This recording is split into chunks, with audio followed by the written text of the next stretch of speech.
రాష్ట్ర అధ్యక్షురాలు కాబట్టి ఖచ్చితంగా నాకు గడ్స్ కొంచెం ఎక్కువనే, దాంతోపాటు సబ్జెక్టు కూడా ఎక్కువనే.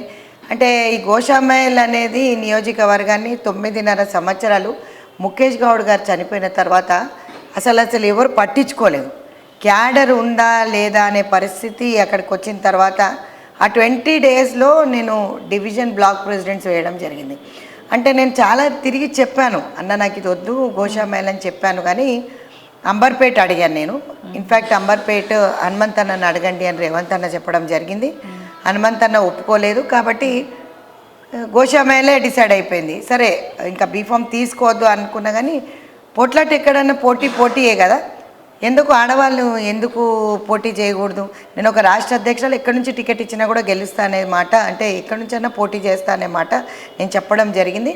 అదేవిధంగా గోషామైల్ నియోజకవర్గం నుంచి నాకు ఇచ్చినట్టయితే నేను అక్కడి నుంచి కొట్లాడినాను. కానీ ఎవ్వరూ నాకు సహకరించలేదు. గోషామైల్ చాలా అంటే చాలా గడ్డు పరిస్థితి.